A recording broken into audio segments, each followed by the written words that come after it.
Guys, magluluto tayo ng laing guys. Pero hindi siya laing. Ang gagamitin ko ay ito guys, kangkong. Kangkong guys ang gagamitin ko. At ito yung panahog natin guys. Sili, luya, garlic, onion at gabi. May pampalasa tayo. Wala tayong alamang guys, so ang ilalagay ko is dry fish. Tapos meron tayong coconut milk. So yung guys, yun ang nating iluluto guys.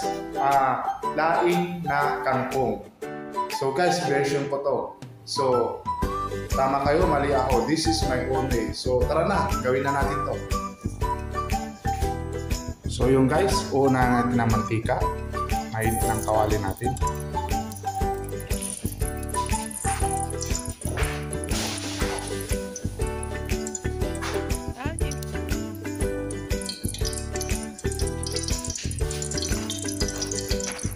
Siyempre guys, uunahin natin dyan ang ako guys, pag nagluto ako garlic, ginger.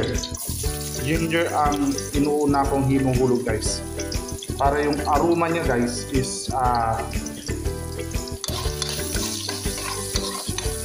kakagat ng todo-todo. Sarap na amoy guys ng luya. Guys.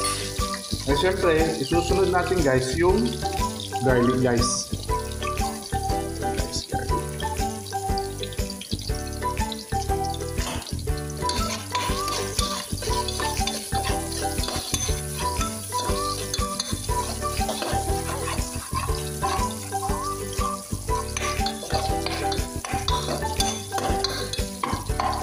Ayan guys. Heating na until brown the garlic guys.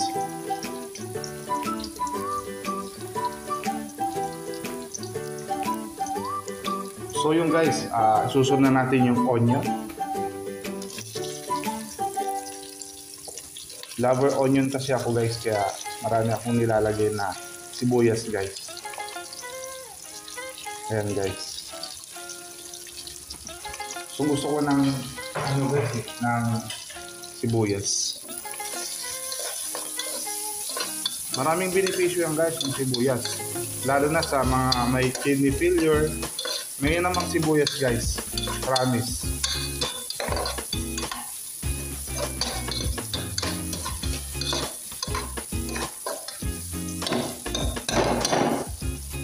So guys, paalala ko lang po, mag-ingat po tayo sa mga sa mga nakikita natin sa FB natin dahil maraming scammer po dyan. Ako po, na-scam po ako doon sa isa kong account na Angel288.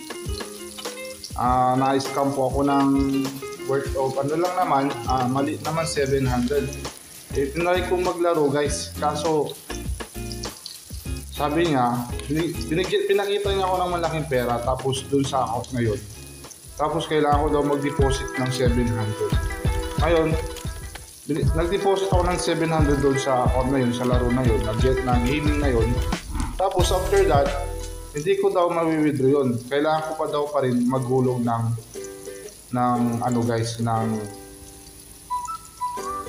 dito. Yung yung pera ulit. VIP po daw. So guys, i-update ko kayo dyan sa scammer na yan.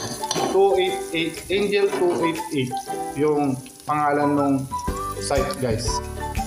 I-send ko yan pag in-upload ko to guys.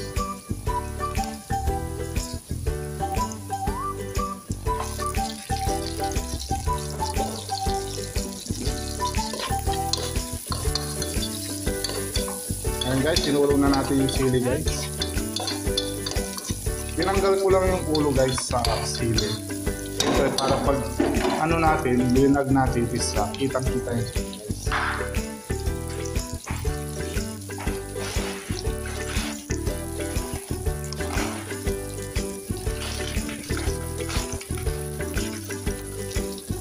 Siyempre, ulog na natin yung bilis. Konti lang guys, dahil maalat yan guys. Dahil yung iba guys, piprito ko guys.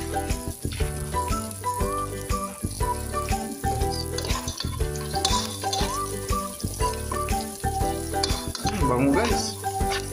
Grabe. may sama yung aroma ng chili sa mga onion, sama-sama. The best.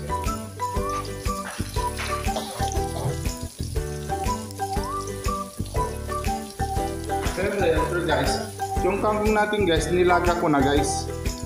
So para madali na siyang maluto guys. Tapos tinapon ko yung pinagpakulan guys. Eh meron pa nga konti guys na.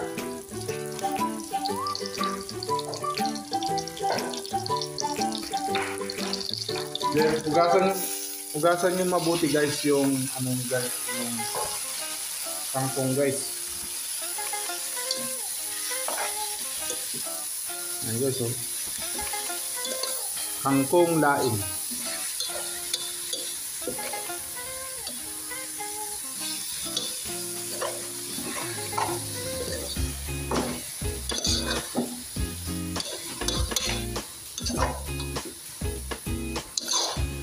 Ayan guys.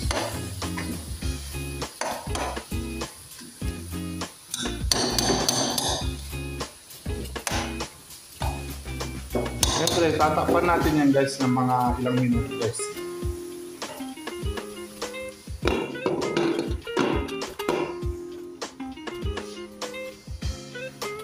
So yun guys, after 5 minutes, nagisa na natin mabuti guys.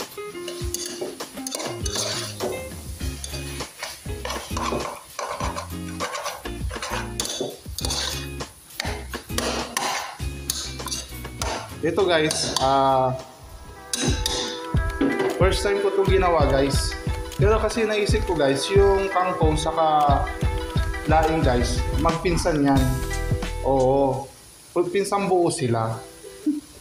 Magpinsang buo yan guys, yung laing, tapos yung kangkong, magpinsan yan guys, magkamag-anak yan. Kaya pwede siyang ilaing din, pwede siyang gatayin din. Gawing laing. O diba? Astig, magpinsan.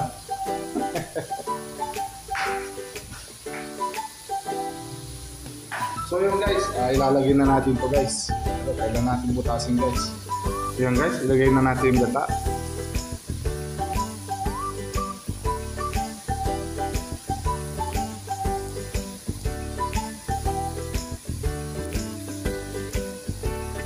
Yung kalahati guys, mamaya muna. Tapos lalagyan natin na pagoya guys. Diba sa atin guys, meron yung una at pangalawang piga. Unang piga at pangalawang piga. Bali ang ginawa ko guys, yung purong gata kasi wala tayo dito nun. Ayun guys. Pakukulang ko yan, parang ito yung unang piga. Hinaluan ko na lang ng tubig guys. So,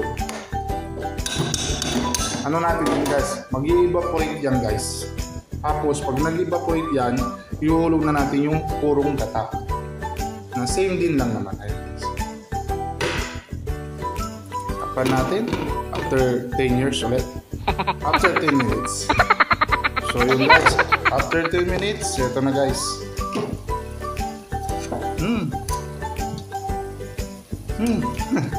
Tanggata guys.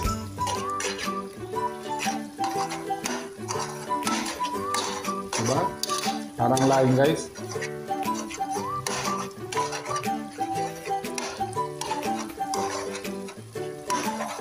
Nadudurog na siya guys.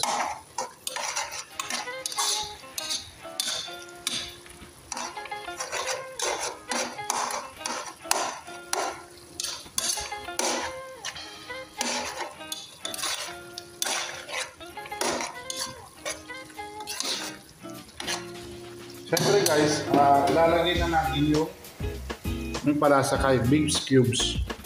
Eh wala tayong bitchin guys, kaya ito na lang gagamitin ko guys. Cubes. Ito guys. Bigyan natin ng isda.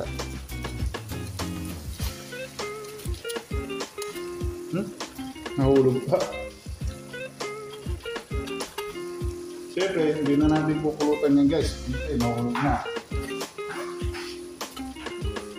Siyempre guys, ay kasi maalam na yung guys, lalagyan ng konting-konti lang guys. Konting-konti lang guys.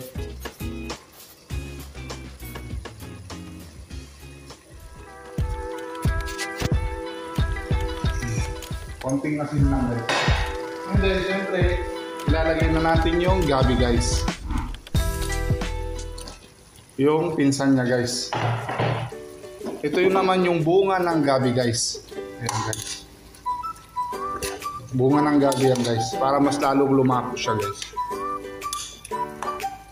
Pinuli ko yan guys kasi madaling maluto yan. Eh gusto ko kasi yung buo pas kinakain ko. Parang kamote.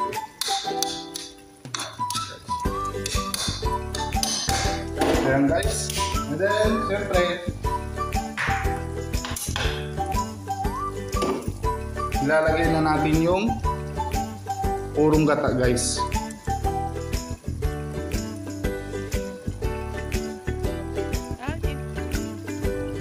Alog-alogin mo guys yan. Yan para buo siya.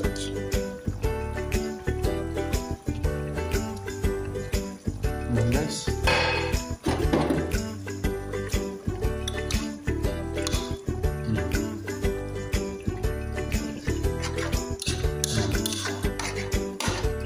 Laing. Siyempre guys, tatakpan natin yan sa mainang apoy lang guys. After 10 minutes ulit guys. So yung guys, uy, laing na laing guys. Yung ano na guys. So, malambot na guys yung ano guys.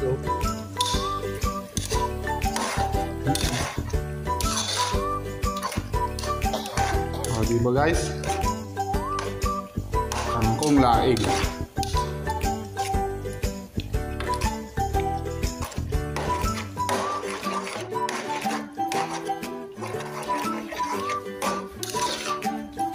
Kasi ano?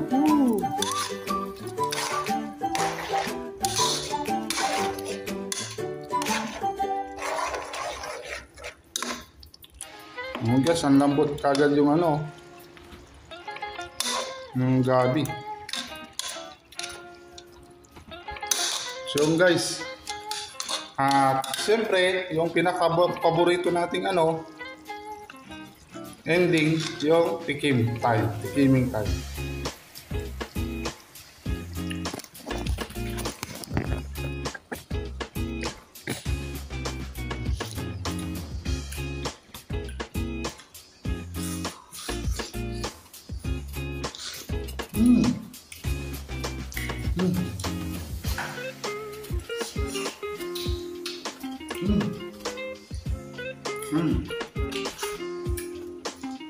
So guys, walang pagkakaiba sa laing na